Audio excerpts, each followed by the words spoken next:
tools that a hunter uses to bring down the beasts in Monster Hunter World are vast and varied, but none are more important than the weapons they use. I'm Darcblade, and in this series of the Monster Hunter World weapons, we are going to be taking a look at the various weapons and tools of the game.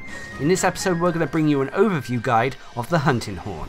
The hunting horn is quite an oddity of a weapon. On the surface it resembles a large mace, able to do blunt damage to monsters that could result in them being knocked out. These attacks are quite slow though. However, if you look deeper, you'll see that it is not a mace at all. It is in fact a musical instrument. It is a horn capable of playing different notes and thus resulting in buffs to you and your teammates. With that in mind, all of the attacks made with the hunting horn also stack up a musical note. Depending on the sequence of attacks you make, this can result in different songs being played. That also results in different buffs to you and your teammates. With that in mind, if you're looking at picking up the hunting horn, remember that you're going to be playing more of a support role than frontline offensive role. But anyway, let's move on to the basics of the hunting horn. Now remember, for the purpose of these videos I will be quoting PlayStation controls, although there will be translations in the description below, or you can work them out yourself depending on what system you are using. Now the hunting horn has 3 basic moves. Well, they are not called moves as such, they are called notes. These are done by pressing triangle for a wide sweep, circle for an upward sweep, and then triangle and circle together for a downward smash. Now you'll notice in the top left hand corner of the screen underneath your sharpness meter that there is a music grid. As you attack, you will notice that the notes will appear on this music grid. Now should you play the right sequence of notes or attacks, they will then be queued up for the hunting horn song. Now you can see what notes will result in which buff in the top right hand corner of the screen. Triangle is indicated with white notes, circle red, and triangle and circle together as blue. You'll also see next to the music grid the predicted notes, giving you an indication of what note to press next to receive a buff. Anyway, once you have songs queued up, you will then be able to press the final basic move, which is perform, which is done by pressing R2. This will cause your hunter to play the song with the horn, granting the buff to you and your allies. The performance move also counts as a hit against monsters, which has high attack value and stunning power. But anyway, let's move away from the basic moves of the hunting horn to talk about the unique abilities. First of all, we'll talk a bit more in depth about performing. As I mentioned, you use attacks, or music notes as they're otherwise known as, to queue up songs. You can queue up to 3 songs before playing them. Whilst you have 3 songs queued up, you can select which song to play by pressing R2 and then either triangle and circle or R2 on its own. Now you can also play all 3 songs in order should you wish, and more importantly if you have time. If you have say 3 songs stacked up, you can simply press the perform button, R2, and as long as you don't press anything else apart from the left stick, your hunter will perform all 3 songs in your stacked list. This can be incredibly useful at applying multiple buffs to you and your teammates.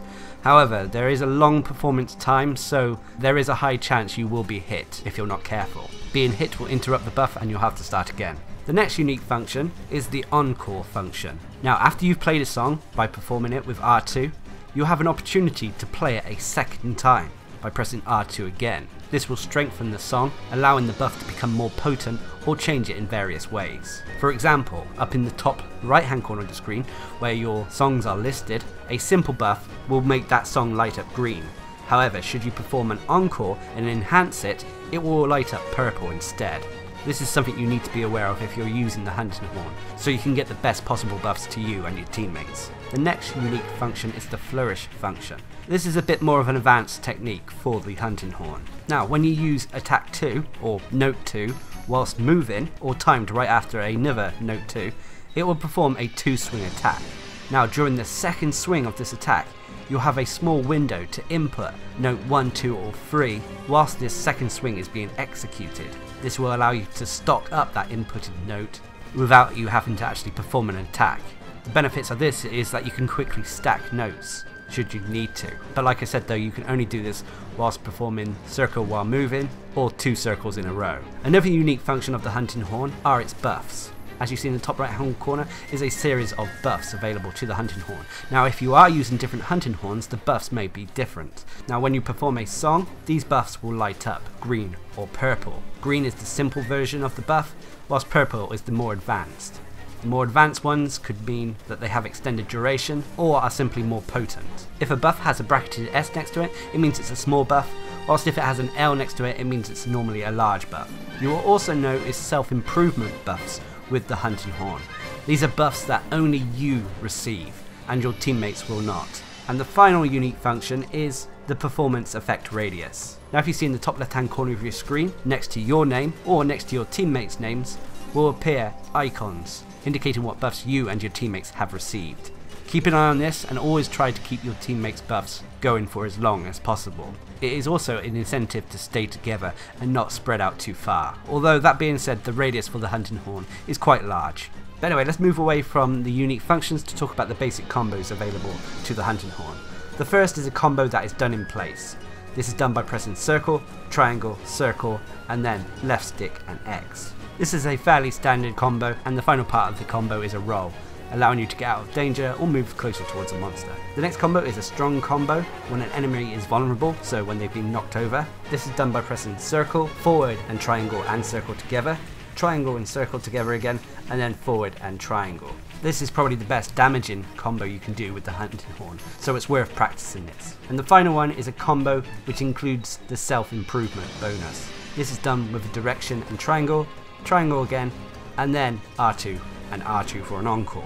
Anyway, moving away from the basic combos to talk about the pros and cons of the weapon. The first biggest pro is that it is a superb team support weapon. Being able to provide buffs to not only you, but your teammates makes everyone far more effective at attacking, defending, and overall bringing down the monsters quicker. Just remember to learn the songs and always be in a safe place to actually perform the music. The next major pro is, despite being a support focused weapon, it actually has decent damage.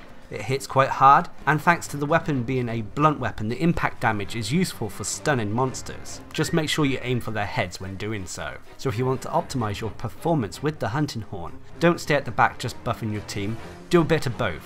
Buff your team while attacking a monster. However, the major con for the weapon is it's somewhat slow. It is a slow weapon to attack, and even when it comes to buffing your teammates, getting out the notes and the music can be a slow affair. Whilst performing as well and doing encores, you risk being interrupted by a monster's attack, so this is something to always be aware of. Now overall, the hunting horn for me was a surprise weapon. It's surprisingly fun to use. Whilst yes, your main focus probably should be on performing the various songs available to the horn, so you're providing support for you and your teammates, but on top of that it does deal decent damage. So strive to do both, strive to buff your team, whilst at the same time attacking a monster as safely as possible. Once you have songs stacked and a monster is still quite active, maybe it's best to just back off whilst you perform the song before going back in to attack the monster again and start stacking more buffs. I would say as well, always try to play the encore version of buffs, as the extended or enhanced versions of the various songs are far more useful. If you do tend to prefer playing a support role in co-op games, then the hunting horn I would strongly advise. Now remember that this first series of videos are overviews taken from the beta of Monster Hunter World. Once the game is fully released, expect much more in-depth videos for the different weapons and tools of the game. And until next time, I've been Darcblade, bringing you an overview guide of the hunting horn in Monster Hunter World. Hope you enjoyed the video, thanks for watching, subscribe and like for more.